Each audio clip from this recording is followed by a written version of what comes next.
Olá, sejam todos bem-vindos a mais um Luz Câmera Arte. Programa de hoje muito especial, a gente vai falar de literatura com a escritora Margarida Fael.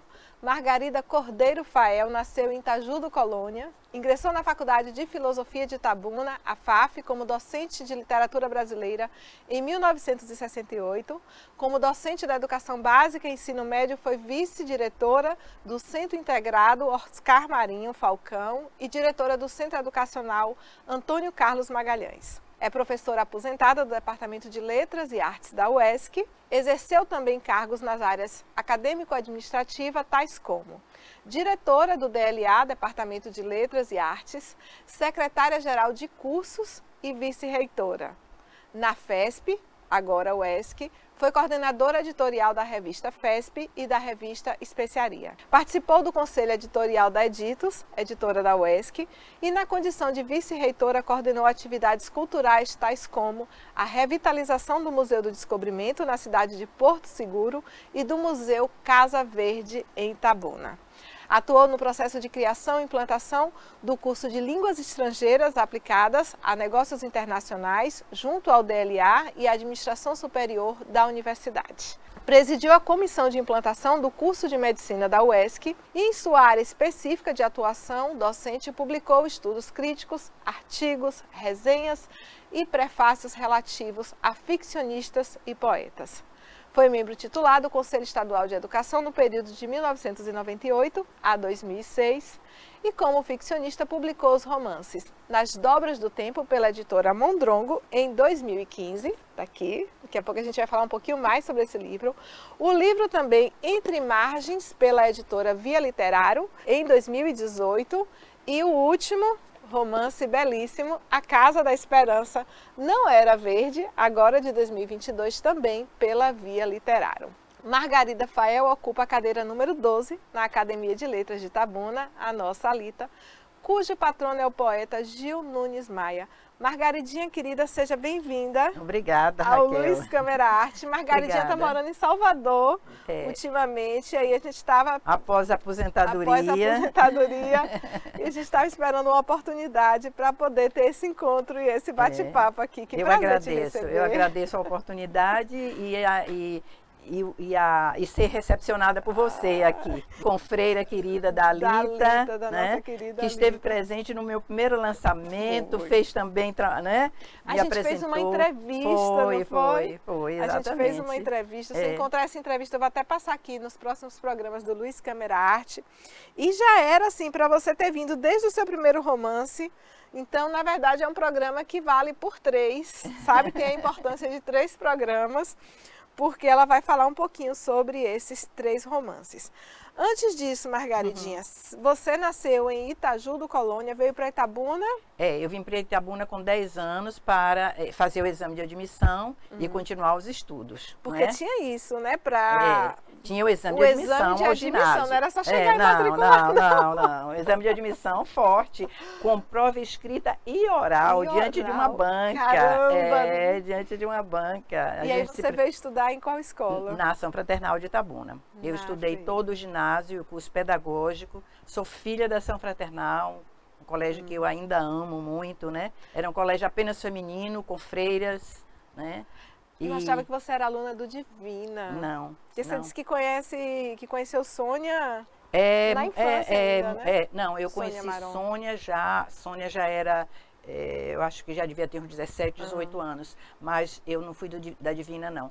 Agora, a Ação Fraternal realmente aliás, eu acho que todo mundo que estuda na Ação Fraternal tem uma memória muito grata, afetiva, né? Uma memória afetiva e até mesmo... Era um colégio de freiras, mas Dona Amélia Amado, né, que foi a grande idealizadora e proprietária da escola, eu até aproveito a oportunidade para dizer que eu acho que Itabuna deve uma homenagem à Dona Amélia, porque inclusive foi ela que sonhou e conseguiu reunir pessoas para acalentar a ideia que deu certo de criar a Faculdade de Filosofia de Itabuna. Inclusive, eu fiz o curso lá. Ele foi iniciado dentro da Ação Fraternal, mas logicamente ela não poderia bancar uma coisa daquela. Então houve um movimento de passar a faculdade para a prefeitura. Ela teve uma fase, né, a cargo da prefeitura, mas ela foi iniciada fisicamente dentro da Ação Fraternal de Itabuna. E Dona Amélia era uma pessoa que nos visitava, ela não era aquela dona de escola que aparecia apenas nas festas, não. Ela ia nas salas nos visitar, perguntar como nós estávamos, se nós tínhamos algum problema. Eu tenho uma memória realmente muito grata de Dona Amélia Amado, né? E a Faculdade de Filosofia, como todos sabem, né, se juntou à Faculdade de Ciências Econômicas, né, se juntou à Faculdade de Direito e lá estão, né, FESP, hoje UESC, a Universidade de renome nacional e mais até, né, porque ela tem se saído muito bem. Então, foi isso. Eu vim de Itaju do Colônia, uma região de gado, vivi lá os meus 10 primeiros anos de vida. Eu só tenho um irmão que nasceu, eu sou mais velha 9 anos. Meu pai veio morar aqui, porque ele era aquele, como você falou de seu pai, que a educação é a coisa que você tem que deixar para os filhos. É o bem mais precioso. E além disso, ele era muito, muito amoroso. E ele não aceitava deixar a família e ele ficar lá. Mas essa região, ainda hoje, eu aguardo muito esses 10 anos, né, de infância em Itaju, de uma região de gado, uma região, lá era um núcleo indígena também, né? E meu pai era um contador de histórias para mim, e eu morei na roça também, como a gente chamava, e tinha um contador de histórias. Eu falo até nisso numa crônica que eu escrevi, que está lá na Lita, da contação de histórias, né? Talvez isso tenha ficado guardado um pouquinho, né? Tenha ficado guardada aí essas histórias, né, Raquel? É verdade. Então você chegou aqui aos 10 anos e morou a vida toda em Itabuna?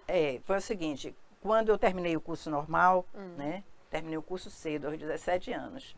Aí meu pai, por uma série de questões particulares, resolveu ir embora para a terra dele, que era Tucano, no nordeste da Bahia.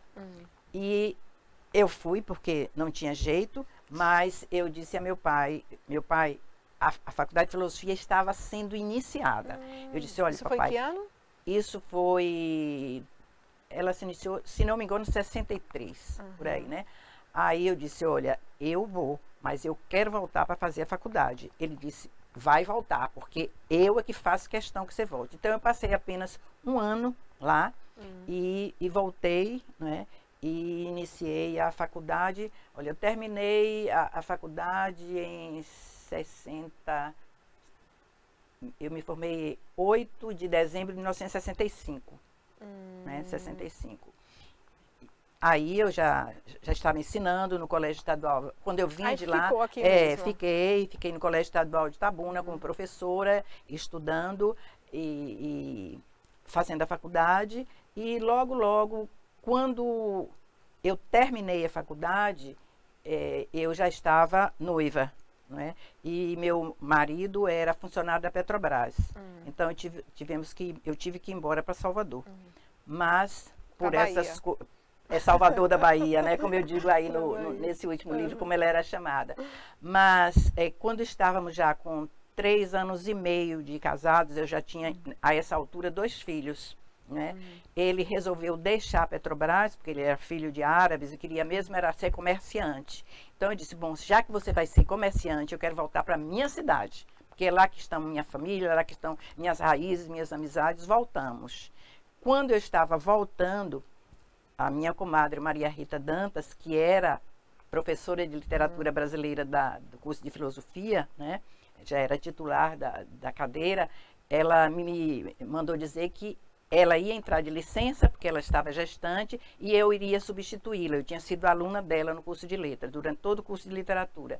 E aí ingressei como substituta, só que quando terminou a licença, ela disse assim, não, vamos dividir essas aulas, eu não quero essas aulas todas, não. Com o bebê. E aí iniciou-se a minha carreira a minha trajetória docente na Faculdade de Filosofia, né, de Itabuna. E você ficou até se aposentar. essa e trajetória. Passou, né, por vários cargos, chegou a e concomitante na a época isso, de René. de né? René. Concomitante a isso, eu continuava como professora da educação básica, do ensino, né, que tem essas fases todas aí, que eu fui vice-diretora, que eu fui diretora, que é uma fase, inclusive, que me deu um prazer enorme, eu implantar e dirigir uma escola, foi uma experiência, assim, maravilhosa, mas depois tive que deixar, porque eu tinha que me dedicar realmente à universidade, né? Que na época ainda era imagino tudo, né? A escola, a universidade, filhos. Os filhos, essa altura os filhos já estavam bem grandinhos, mas é a coisa de família, de casa, né? Tudo isso. E sempre gostou de escrever, Margaridinha? Sempre gostei de escrever, sempre. Agora, nunca tinha me passado pela cabeça. Mas na escola você era aquela aluna que gostava de redação? Gostava. Boa em redação? Boa em redação. Sempre gostei de ler e muito de escrever. Agora, nunca, tanto que, né, por ofício docente, eu escrevi muitos prefácios, eu escrevi artigos, né, eu fiz trabalho de pesquisa e publiquei algumas coisas de artigos literários, etc. Agora, nunca me passou pela cabeça ser ficcionista. Aí foi depois da aposentadoria que essa coisa aconteceu. Né? Pronto, então me conte do nascimento de Nas Dobras do Tempo, que foi lançado em 2015. Quando surgiu a ideia e quando você começou a escrevê-lo? Olha, Raquel, é difícil, eu acho que é muito difícil, não sei se tem alguém que escreva, algum escritor, eu fico até meio assim, eu sou escritora, algum escritor que saiba exatamente o porquê, não é? Mas houve o seguinte, eu na época estava fazendo uma série de leituras sobre influências, por exemplo, de dores psíquicas no comportamento das pessoas e até em doenças, coisas que determinados fatos de sofrimento poderiam ocasionar. E essa coisa ficou mexendo muito comigo.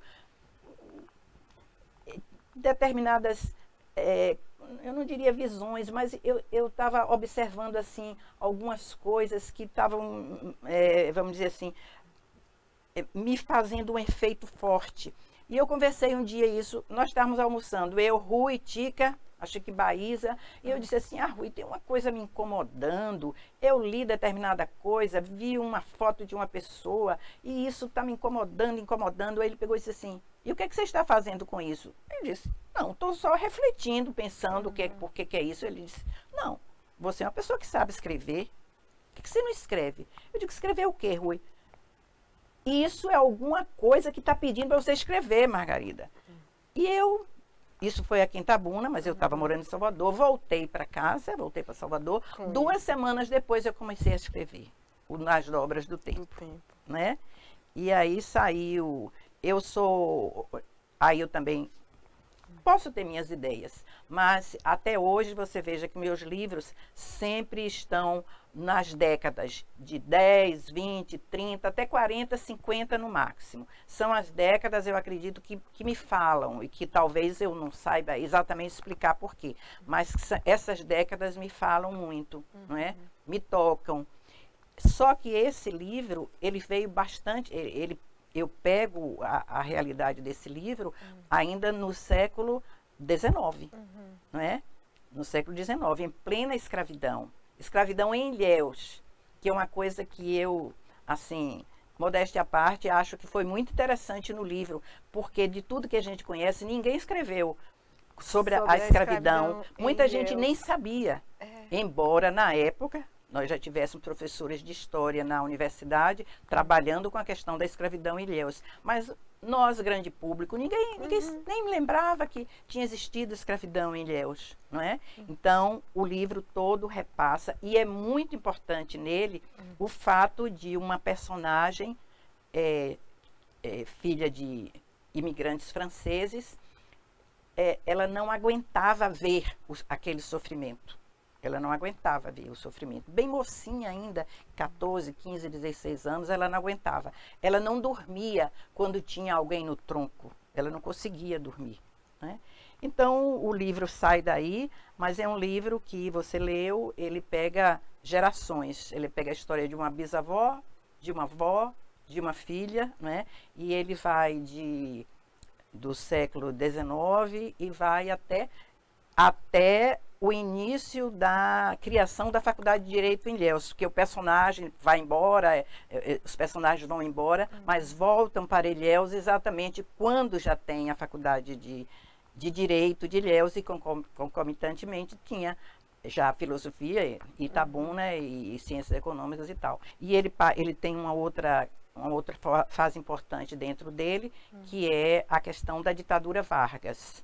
Né? Porque esse personagem, inclusive, o personagem que faz par com a grande contadora, ele é preso injustamente, porque ele é acusado, não é? E ele é preso durante a ditadura Vargas. Ele tem um fundinho histórico, esse livro. No livro eu coloco ele preso na mesma cela que Graciliano Ramos, né? Eu acho isso bem interessante, né? Cito aí vários nomes de jornalistas, de escritores que foram presos e que foram, né? Cito aquele fato de um grande incêndio de livros que houve em Salvador, e que inclusive o Jorge Amado teve elementos da realidade para sua ficção. Inclusive o Jorge Amado teve livros queimados. Foi uma grande fogueira, né? Que mais de 800 livros foram queimados numa única vez, foram muitos livros. E a recepção desse primeiro filho, lá em 2015? Já tem 7 anos, né? Parece que foi ontem, não parece? Exatamente. Como é que foi? Ele tem um estudo de Tica, não é? E Tica, claro, como uma pessoa muito ligada também, além de toda a parte narrativa da história, mas ela é muito ligada, que deve ser, às questões de como o romance é construído, né? Então ela faz a orelha do livro e ela chama a atenção para o fato de que é como se fosse uma narrativa dentro de outra, né? Algumas pessoas ressaltaram esse fato. Rui escreveu um artigo que eu coloquei ao final desse livro aí também, não é? E teve, agora, 2 anos atrás, Raquel, eu recebi um testemunho que me emocionou muito. Eu recebi uma carta via e-mail, uma carta longa, de uma ex-aluna, né? Ela tinha sido, com certeza, minha aluna há cerca de uns 18 anos atrás. A mãe dela tinha sido minha aluna, mas ela me fez a carta para dizer que chegou às mãos dela esse livro, né? Através da filha que já estava estudando e que o livro chegou. E aí ela faz um testemunho muito interessante, porque ela disse que essa história, né, de avó, de bisavó, de avó e tal, como eu construí, lembrou a história da vida também da família dela, né? E era uma carta muito bonita, muito emocionada. Tanto que agora, no A Casa da Esperança Não Era Verde, que eu fiz uns agradecimentos no final, eu faço um agradecimento a ela, porque esse testemunho dela me emocionou muito. E eu acho que é muito interessante o testemunho, aquela pessoa que fala da sua obra, de como te tocou, como emoção, tocou. Como emoção mesmo, né? Sem a preocupação de fazer uma crítica literária. Eu acho que, né, que isso é muito bom. É verdade. E se você parar para pensar, isso aqui, daqui 10, 15, 20 anos, você vai estar recebendo um testemunho de alguém que leu e foi tocado pela sua obra. Eu acho que para o escritor isso é muito bonito. E seus filhos, e seus netos. Porque é eterno. Né? O livro é eterno, a literatura ela é eterna. Com certeza. Então, tem aquela coisa do livro, né? Quantas almas você ainda vai tocar daqui a 50 Tem aquela coisa do anos. livro que parece... minha comadre Ritinha, quando leu a primeira vez, eu fui levar de presente para ela o livro e depois, poucos dias depois, ela me escreveu e disse assim: o que é que eu faço para tirar esse livro da minha cabeça? Eu achei tão interessante. Eu digo: Ritinha, você, minha professora querida, que foi que me despertou. Que eu fui para a faculdade de letras, mas eu queria ser professora de francês. Eu adorava francês, eu tive excelente professor de francês no ginásio, né? Que é um homem que tinha sido educado na França. E a com língua belíssima, né? Mas, eu acho a língua mais bonita. Pois é, mas quando Depois eu fui ser professora de Ritinha, que ela entrou com a literatura brasileira, eu me apaixonei. O francês ficou para trás. Eu fiz o curso todo com francês, que tinha que fazer uma língua estrangeira moderna, mas a partir daí veio a literatura brasileira. Né? E aí, depois das Dobras do Tempo, 2015, veio o Entre Margens, em 2018. Foi publicado em 2018. O Entre Margens. Entre Margens.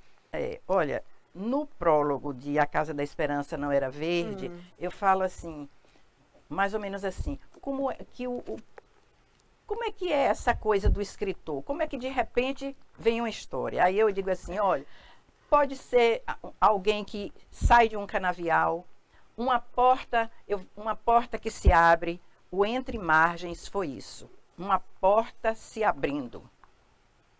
Uma porta, aquela porta estilo antigo, em duas bandas, com envidraçada, aqueles vidros coloridos que eram muito usados. A partir dali saía uma moça. E aí a história vem. Começou por uma porta se abrindo. Foi, uma porta se abrindo, né? E aí ela é uma história que a personagem sai de Ilhéus, né? Sai de Ilhéus. Tem um pouquinho no início daquelas questões mesmo desse mundo regional de Ilhéus, de alguém que queria tomar uma terra de um pequeno agricultor, que era o pai dessa menina, filha desse pequeno agricultor, e de uma excelente costureira em Ilhéus. Eles moravam em Ilhéus, a mãe é uma excelente costureira. É um tema que eu gosto muito, o tema da costura, né? E ela também aprende a costurar. Quem teve uma mãe, uma avó, uma tia? Né? Minha mãe costurava também. Costurava para casa e tudo, mas costurava. Minhas roupas de menina, minha mãe costurou muito. Costurou muito. Então, por essas questões, esse homem que não quis vender sua pequena terra foi assassinado, e a mãe depois morre de tristeza e ela se vê só. E aí vem a história, né? E depois ela vai para Itabuna, e Itabuna se torna o grande centro, por muito tempo, da história dela. E aí, Raquel, eu acho que foi uma coisa interessante, porque eu consegui resgatar muita coisa daquela Itabuna do século XX, mas da década de 20, da situação política, a união política e a desunião com Ilhéus, tudo muito misturado, não é? E depois ela entra um pouco num psicológico, porque ela casa com uma pessoa que já vinha de lá de trás, que tem questões psicológicas. E depois termina para... E essa foto aqui, ela é do... Ela é de Itabuna. Uma foto, exatamente. Aqui é o que? É o Divina? Não, essa foto aqui era a antiga catedral, que foi derrubada. Eu já não alcancei. Quando eu era criança, menina, eu já não existia, ela foi derrubada. É a rua que sai na maçonaria. Na maçonaria, na Aerópago. Né? Aqui desse lado está o chamado Palacete dos Borborema, que foi a casa do primeiro grande advogado de Itabuna. Né?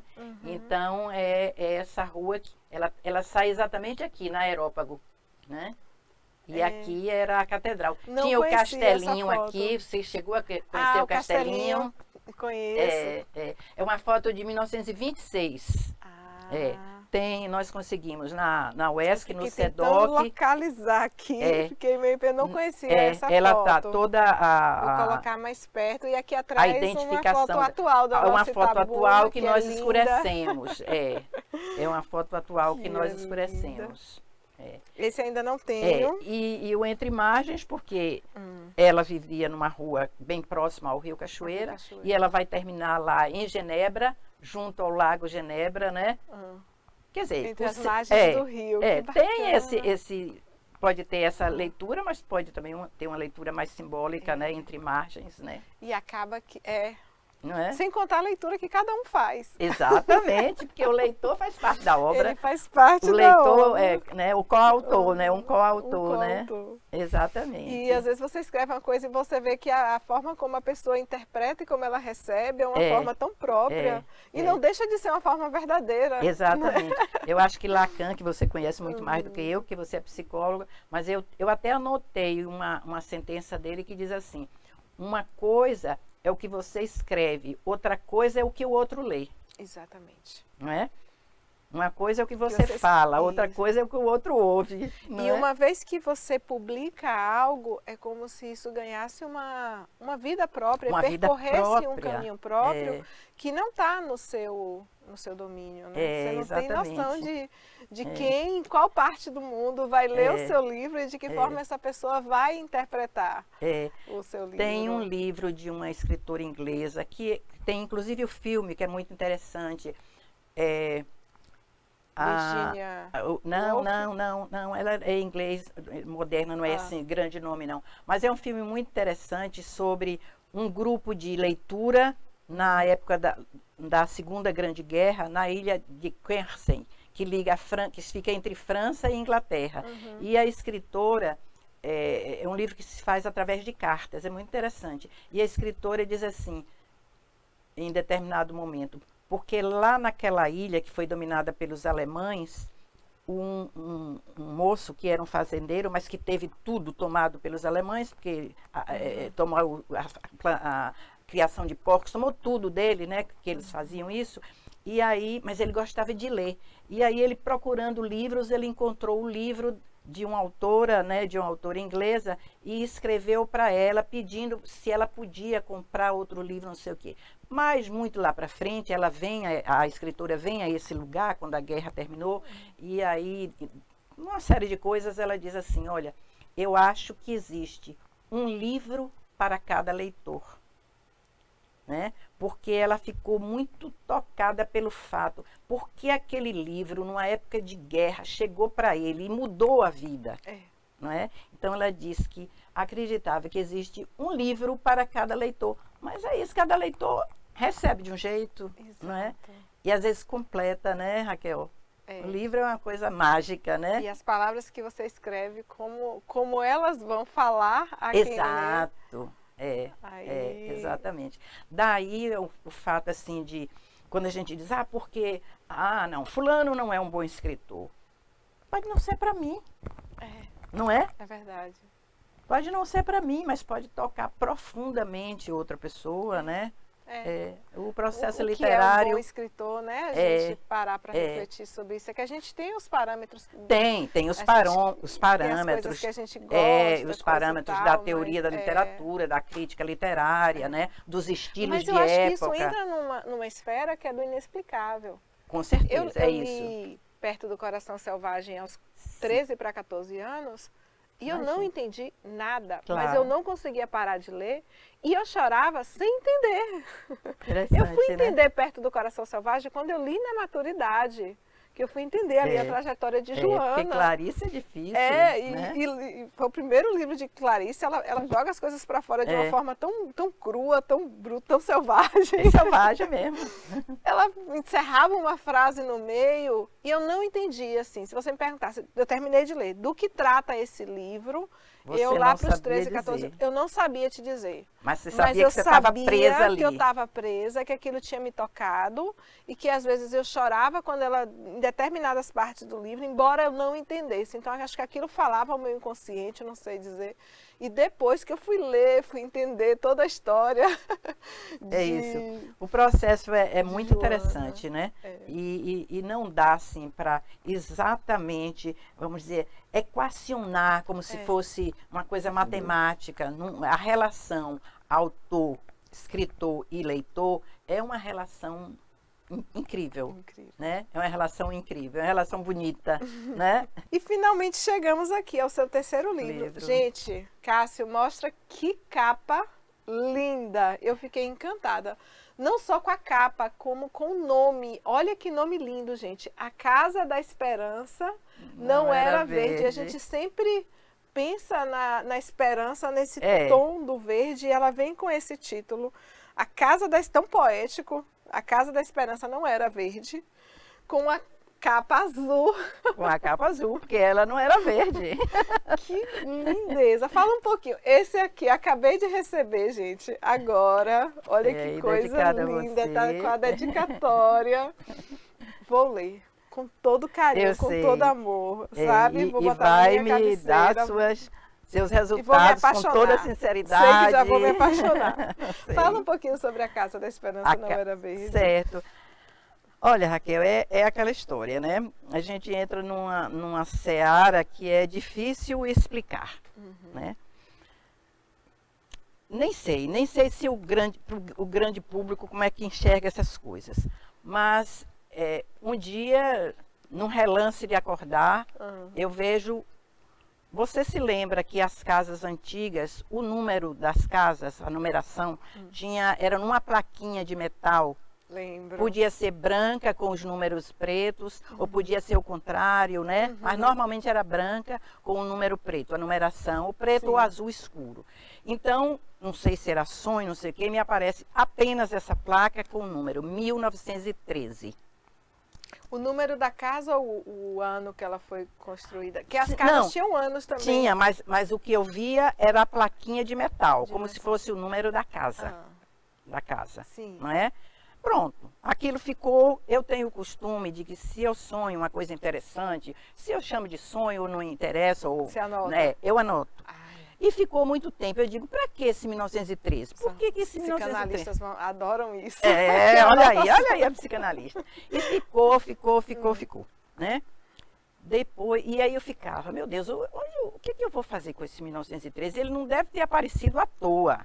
Por que 1913? E aí, um belo dia, agora eu já estou até fácil de lhe dizer, porque você é psicanalista e não vai dizer assim, essa moça é meio maluca, né? Aí, numa outra coisa, ou de sonho, seja lá que for, eu via a capa de um livro. Só que não era esta capa, mas eu via o nome, Casa da Esperança. Mas a capa não era essa, Aí, aquilo fica matutando dentro de mim, não é? E depois eu digo, olha, eu já tenho duas mensagens, esse 1913 e esse título.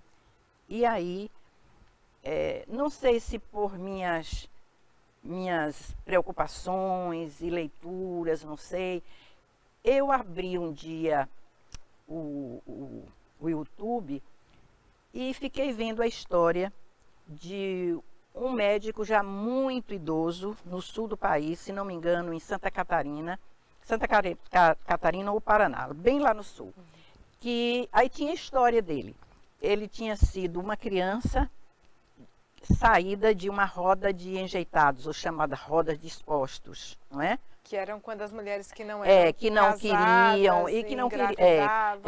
Geralmente eram orfanatos ou igrejas. Aqui em Salvador tem a igreja A Pupileira, que ainda hoje tem lá como museu a roda. Era uma forma das mulheres deixarem os bebês sem serem identificadas.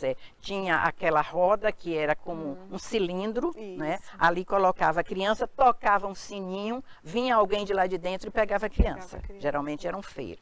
Preservava ali a identidade da mulher. Algumas pessoas, depois eu li muito sobre isso, tem até estudos, pessoal que faz estudos sobre situação da criança e tal, muitos pegaram desde lá, desde a história das rodas, que são antiquíssimas, surgiram na Europa na Idade Média, né?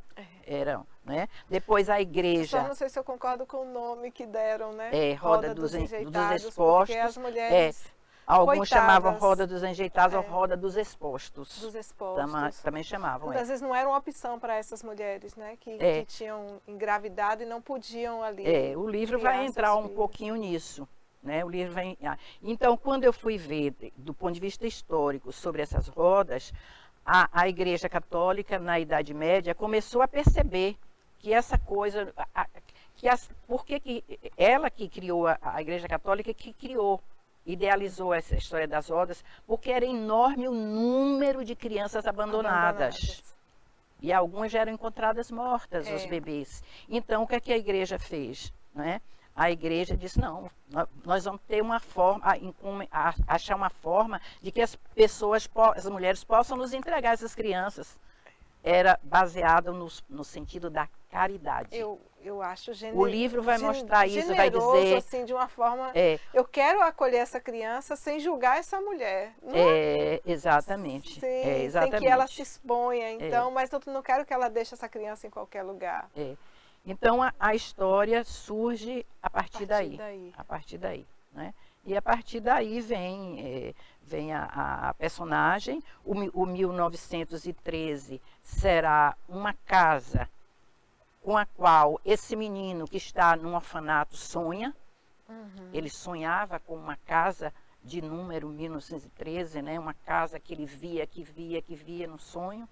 E um dia ele sai bem cedinho, escondido do orfanato, para procurar, na cidade da Bahia, para procurar aquela rua. E coincidia que a rua não era tão longe do orfanato e ele encontrou uma casa muito bonita. Com o número 1913. E daí vem muito a história dele. Da história dele? Vai casar com a história dele. Né? Ele nunca vai morar nessa casa. Mas aí essa casa tem uma ligação profunda com a realidade dele. E é uma coisa muito interessante, Raquel, porque é uma história que basicamente vai aprofundar um pouco. Uma das freirinhas vai discutir muito. Tem um capítulo que eu digo até que eu intitulei a história de Madre Alzira quase à guisa de reportagem. Esse capítulo você lê, nem parece que é ficção, parece que é uma reportagem, porque ela vai discutir isso, relembrar por que as mulheres colocavam as crianças ali, né? E aí ela vai mostrando, né? E ela chega a dizer que até escravas procuravam rodas para colocar, porque foi no Império que as rodas foram implantadas no Brasil. Por quê? Porque aquela criança colocada ali não ia ser mais escravo. É verdade, ninguém sabia a quem pertencia. Exato. Entendi. Então, em suma, o livro surge a partir disso. Mas foi interessante que o livro todo pronto, o prólogo todo pronto, quando eu fechei tudo, fechei prólogo, fechei tudo, eu abro uma revistinha, uma revista antiga que eu aprendi a gostar com meu pai, que era a revista Seleções. Não é? Muito. E aí eu encontrei uma história atual, real, né? Nome do jornalista que escreveu, tudo tal, de uma criança na China que pela questão, né? Em função da questão de não poder ter, as pessoas não poderem ultrapassar aquele número de filhos, ele conta um episódio que depois eu descobri que há um documentário sobre ele. Era de um pai que ia muito cedinho, carregando uma cestinha coberta com um pano muito limpinho, e que ele ia muito triste, de vez em quando ele abria a cestinha e lá estava um bebê, né? E aí dizia que o bebê tinha junto dele uma mamadeira, um saco, uma latinha com leite, né?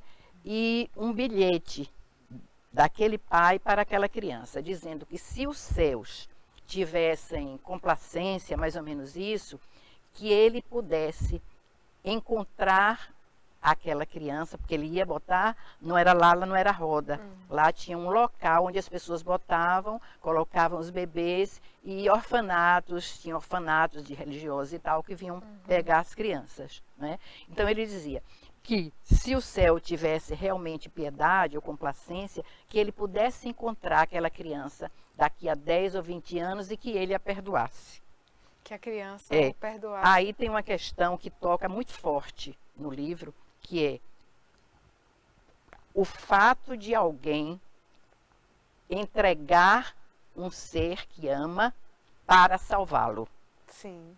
É o grande mote da obra. Que é uma questão bíblica, né? Desde os tempos da Bíblia. Exatamente. A gente tem uma mãe, né, que coloca o bebê no cesto e depois... Exatamente. Ou seja, é um ato de amor. É um amor muito profundo, um ato de né? amor. Você dá para poder salvá-lo. Então, isso tá presente aí. E é um tema que está aí. A gente pensa que não, mas de vez em quando eu ouço na imprensa dizendo, foi encontrada uma... uns 3 meses atrás foi encontrada uma em Salvador, ali no Jardim dos Namorados. Uma pessoa que estava fazendo caminhada, quando viu, estava o bebezinho chorando lá e tomou a sua evidência, chamou a polícia, né? Quer dizer, mas ninguém nem fala nisso. Continuam crianças sendo abandonadas desse jeito, né? E aí entra uma série de questões e tem esse título que as pessoas estão gostando muito. A Casa da Esperança Não Era Verde. E que aí abre para várias leituras, né? Abre para várias leituras. Onde as pessoas podem adquirir esses livros? Os 3 estão ainda... Não, o primeiro está esgotado. Quem tem, quem não tem, só a próxima pode edição. ver, E os outros 2 com o site da Via Literário, com a Genu Gasparetto no site. Não é? Mas eu acho que acima de tudo a escrita ela é um ato de amor, de desabafo, de catarse. E se imagina que perguntar assim por que escreve. É isso, é difícil, talvez né? porque você precisa escrever. Pois é. Né? É uma necessidade.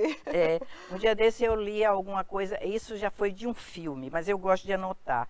Não sei se está perfeita a lembrança, mas que o roteirista de um filme que é muito famoso, a Doida da Van, é um filme inglês, A Senhora da Van, né? E em determinado momento diz assim, que as pessoas dizem que o autor leva o que tem dentro de si. Aí ele diz assim, não, eu acho que o autor se encontra no que escreve. Faz todo sentido. Né? Faz todo sentido, não é? Quando você termina de escrever, você fala, é isso. É isso, Mas isso. você se encontra dentro daquilo que você faz muito sentido. É isso. E eu acho que realmente tem, por exemplo, eu tenho uma veia que vai para o romântico, não é?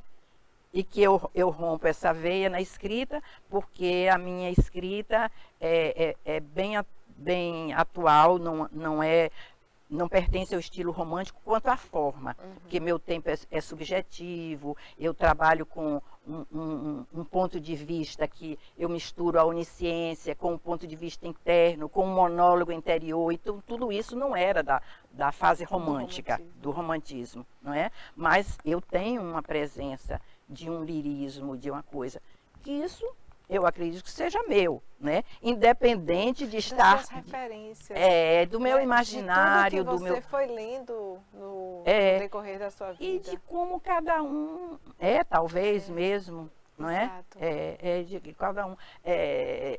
Eu sei que é uma coisa assim, que alguém diz assim, poxa, é uma professora de literatura, ela sabe que é meio arriscado ir por uma presença assim forte de uma coisa, sim. Mas eu não tenho medo disso, porque senão eu deixaria de ser eu mesma, não é isso? É complicado o processo, né? Mas é prazeroso. É prazeroso. É prazeroso, exatamente. Parabéns pelas 3 obras lindíssimas. Quando Obrigada. você vier novamente a Itabuna, venha novamente para a gente... Tem tanta coisa ainda que a gente podia falar sobre esses livros, né? Sobre sua vida, suas histórias. Mas fica para um próximo programa. Eu só tenho a agradecer, não é? Só tenho a agradecer Escutar a você falar assim com tanta verdade, né? Sobre suas obras. Não tem jeito, Raquel, eu não sei falar de outro jeito, né? Eu só sei dizer realmente como eu sinto, como eu é mais realmente como eu sinto, né? É mais como eu sinto. E não sei se virá outro livro, não tenho ideia ainda, não sei se vai aparecer outro número aí pela frente. Muitos outros livros, mas né? Quando a gente começa. Eu só tenho a agradecer a você essa oportunidade maravilhosa. Né? Já tenho a sua presença na Lita, todos nós temos, né? E é um agradecimento mesmo, o espaço da TV e tal. Não, nós nos sentimos muito honrados em poder divulgar as coisas boas, né? O teatro, a literatura, a boa música e e divulgar o trabalho de uma escritora tão fantástica como você, assim, que vem... O fantástico é a sua generosidade. Agora, Vem e é uma encantando época leitores. da vida em que as pessoas precisam, porque é tudo muito duro em torno de nós, não é? É tudo muito duro, essa realidade. Até uma guerra, a gente está na iminência de ver uma guerra mundial, né? Quer dizer, nunca a gente poderia pensar, a gente tá tudo mais ou menos, né? E o mundo, o dia a dia, é muita violência, muita criminalidade, né? Então, eu acho que a arte é que salva. E como né? disse Ferreira Goulart, a arte existe porque a vida não basta. Exatamente. Querida, gratidão. Então, Gratidão você pela também, sua muito visita. muito obrigada a todos A gente vocês. vai encerrar mais um Luiz Câmara Arte. Lembre-se sempre, assista bons filmes, leia bons livros, ouça boa música, cuide do planeta, cuide da sua mente, do seu corpo, do seu coração. Seja feliz todos os dias. Beijos.